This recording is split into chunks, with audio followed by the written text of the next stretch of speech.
എല്ലാവർക്കും പുതിയൊരു വീഡിയോയിലേക്ക് സ്വാഗതം. നമ്മളിന്ന് പഠിക്കാൻ പോകുന്നത് പ്ലാനിംഗ് ഇൻ ഇന്ത്യ എന്ന ടോപ്പിക്കുമായിട്ട് ബന്ധപ്പെട്ട കാര്യങ്ങളാണ്. അതിൽ നമ്മൾ ആദ്യമേ പഠിക്കാൻ പോകുന്നത് പ്രീ ഇൻഡിപെൻഡൻറ്റ് ഇന്ത്യയിലെ പ്ലാനിങ്ങും അതുമായിട്ട് അനുബന്ധപ്പെട്ട കാര്യങ്ങളുമാണ്. ഇന്ത്യക്ക് സ്വാതന്ത്ര്യം ലഭിക്കുന്നതിന് മുന്നേ തന്നെ ഇന്ത്യയിലെ പല പ്രമുഖ വ്യക്തികളും രാജ്യത്തിന് പ്ലാനിംഗ് വേണം എന്നുള്ളതിനെക്കുറിച്ച് കോൺഷ്യസ് ആയിരുന്നു. അതിൽ നമുക്ക് എടുത്തു പറയാൻ പറ്റുന്ന വ്യക്തികളാണ് ദാദാഭായ് നവറോജി, MG റാനഡെ, അല്ലെങ്കിൽ നമുക്ക് M വിശ്വേശ്വരയ്യയും അതിന് ഉദാഹരണമായിട്ട് പറയാം. ഇങ്ങനെയുള്ള പ്രമുഖ വ്യക്തികൾ രാജ്യത്ത് പ്ലാനിംഗ് എന്നുള്ളതിൻ്റെ ആവശ്യകത എന്തെന്നും ഇന്ത്യയിലൊരു പ്ലാനിംഗ് ഉണ്ടെങ്കിൽ മാത്രമേ സാമൂഹികപരമായിട്ടും സാമ്പത്തികപരമായിട്ടും രാജ്യത്തിന് വളർച്ച ഉണ്ടാവുകയുള്ളൂ എന്നും ഇവരെല്ലാം വിശ്വസിച്ചു പോന്നിരുന്നു. ഇന്ത്യയിൽ പ്ലാനിങ്ങിന് തുടക്കം കുറിച്ചത് 1938 കോൺഗ്രസിൻ്റെ പ്രസിഡന്റും ഇന്ത്യൻ നാഷണൽ ആർമിയുടെ സുപ്രീം ലീഡറുമായിട്ടുണ്ടായിരുന്ന സുഭാഷ് ചന്ദ്രബോസ് ആയിരുന്നു. പിന്നീട് ജവഹർലാൽ നെഹ്റു നാഷണൽ പ്ലാനിംഗ് കമ്മിറ്റിയുടെ തലപ്പത്തേക്ക് വരികയും ഇതിനെ 15 മെമ്പേഴ്സ് ഉള്ളൊരു കമ്മിറ്റിയായിട്ട് ഫോർമുലേറ്റ് ചെയ്യുകയും ചെയ്തു. ഇതിൻ്റെ ഒബ്ജക്റ്റീവ്സ് ആയിട്ട് നമുക്ക് പറയാൻ പറ്റുന്നത് സാമ്പത്തികവും സാമൂഹികപരമായിട്ടുള്ള വളർച്ചയും അതുകൂടാതെ പ്ലാൻഡ് എക്കണോമി നല്ല രീതിയിൽ നടപ്പിലാക്കിയിട്ടുള്ള രാജ്യങ്ങളിൽ നിന്നും അറിവ് ശേഖരണവും ആയിരുന്നു ഇതിൻ്റെ പ്രധാനപ്പെട്ട ഒബ്ജക്റ്റീവ്സ് എന്ന് പറയാൻ നമുക്ക് സാധിക്കുന്നത്.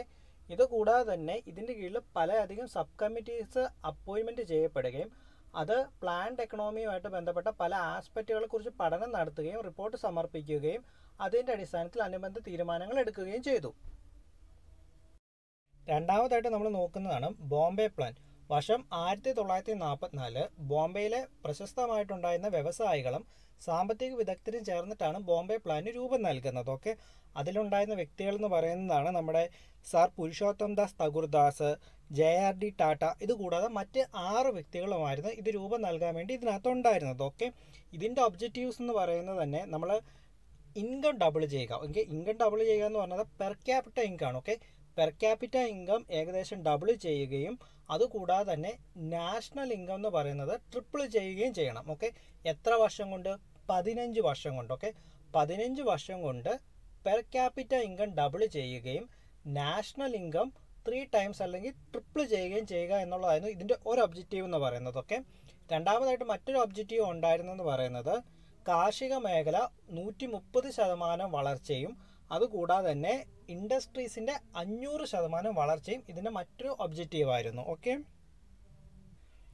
പക്ഷേ ഇതിൻ്റെ വളരെ ഇമ്പോർട്ടൻ്റ് ആയിട്ടുള്ളൊരു പോരായ്മ എന്ന് പറയുന്നത് കൃഷിനെ അല്ലെങ്കിൽ അഗ്രികൾച്ചറിനെ ഒരു സ്റ്റെപ്പ് മെത്തഡ് ട്രീറ്റ്മെൻറ്റ് നൽകിക്കൊണ്ട് നമ്മുടെ ക്യാപിറ്റലിസ്റ്റ് എക്കണോമീനെ പ്രൊമോട്ട് ചെയ്യുന്ന തരത്തിലുള്ള ഒന്നായിരുന്നു ഇതെന്നുള്ളതാണ് ഇതിൻ്റെ ഏറ്റവും വലിയ പോരായ്മകളിലൊന്നെന്ന് പറയുന്നത്.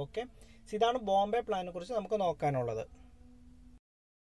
മൂന്നാമതായിട്ട് നമ്മൾ നോക്കുന്നതാണ് പീപ്പിൾസ് പ്ലാൻ 1945. പീപ്പിൾസ് പ്ലാൻ എന്ന് പറയുന്നത് MN റോയിയാണ് പീപ്പിൾസ് പ്ലാന് കൊണ്ടുവന്നത്. ഇതൊരു 10 വർഷത്തെ പ്ലാൻ ആയിരുന്നു.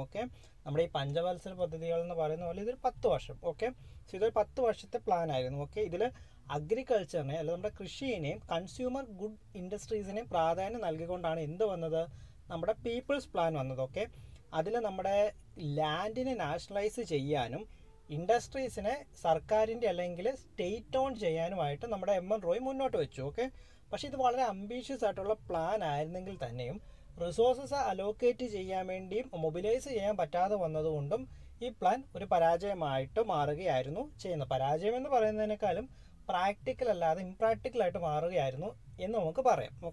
അപ്പോൾ പീപ്പിൾസ് പ്ലാൻ 1945 പീപ്പിൾസ് പ്ലാനെ കുറിച്ച് പറയുന്ന സമയത്ത് ഓർത്ത് വെക്കുക, അതൊരു 10 വർഷത്തുള്ള നമ്മുടെ ഈ 5 ഇയർ പ്ലാൻസ് എന്ന് പറയുന്ന പോലെ ഇതൊരു 10 വർഷമായിരുന്നു എന്നുള്ളത് ഓർത്ത് വെക്കുക. അഗ്രികൾച്ചറിനും കൺസ്യൂമർ ഗുഡ് ഇൻഡസ്ട്രിക്കുമാണ് പ്രാധാന്യം നൽകിയെന്നുള്ളത് ഓർത്ത് വെക്കുക. ലാൻഡ് നാഷണലൈസേഷൻ ചെയ്യണം എന്നുള്ള കാര്യം പറഞ്ഞെന്ന് ഓർക്കുക. അതുകൂടാതെ ഇൻഡസ്ട്രീസ് വ്യവസായങ്ങൾ എന്ത് ചെയ്യണം? നമ്മുടെ ഈ സ്റ്റേറ്റ് ഓൺ അല്ലെങ്കിൽ സർക്കാരിൻ്റെ കീഴിലാക്കണം എന്നും പറഞ്ഞു. പിന്നെ ഇത് പരാജയപ്പെടാനേക്കാളും ഭേദം ഇംപ്രാക്ടിക്കലായിട്ടുള്ള മാറിയതിൻ്റെ കാര്യം എന്താണ്? റിസോഴ്സസ് അലോക്കേറ്റ് ചെയ്യുന്നതിനും മൊബിലൈസ് ചെയ്യുന്നതിനും സാധിക്കാതെ വന്നു. പിന്നീട് നമുക്ക് പഠിക്കാനുള്ള 2 സർവോദയ പ്ലാനും ഗാന്ധിയൻ പ്ലാനും.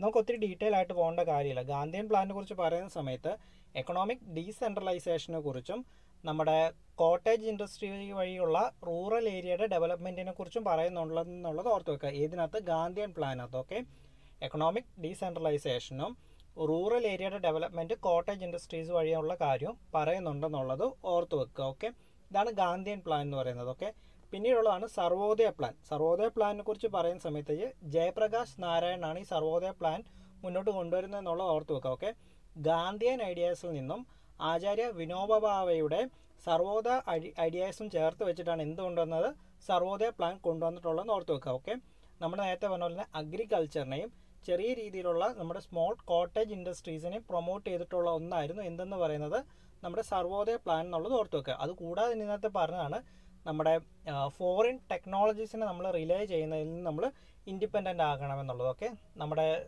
തദ്ദേശീയമായിട്ടുള്ള ടെക്നോളജികളിൽ നമ്മൾ ഡിപ്പെൻഡ് ചെയ്യണം എന്ന് പറഞ്ഞു ഏത് സർവോദയ പ്ലാനിനകത്ത് ജയപ്രകാശ് നാരായണൻ. ഓക്കെ, നമ്മൾ ഫോറിൻ ടെക്നോളജീസിനെ റിലേ ചെയ്യുന്നത് അതിൽ നിന്ന് നമ്മൾ ഇൻഡിപെൻഡൻ്റ് ആകണമെന്ന്. ഓക്കെ, ഇത്രയാണ് നമുക്ക് പ്രീ ഇൻഡിപെൻഡൻറ്റ് ഇന്ത്യയിലെ പ്ലാനിങ്ങിനെ കുറിച്ച് പറയാനുള്ളത്. ഇത് കൂടാതെ നമുക്ക് പോസ്റ്റ് വാർ റീകൺസ്ട്രക്ഷനും അങ്ങനെ കുറച്ച് കാര്യങ്ങളൊക്കെ ഉണ്ട്. ഓക്കെ, അതൊക്കെ നമുക്ക് അടുത്ത ക്ലാസ്സുകളിൽ നോക്കാം. ഓക്കെ, അതുകൊണ്ട് ആരെങ്കിലും ചാനൽ സബ്സ്ക്രൈബ് ചെയ്തിട്ടില്ലെങ്കിൽ സബ്സ്ക്രൈബ് ചെയ്യുക.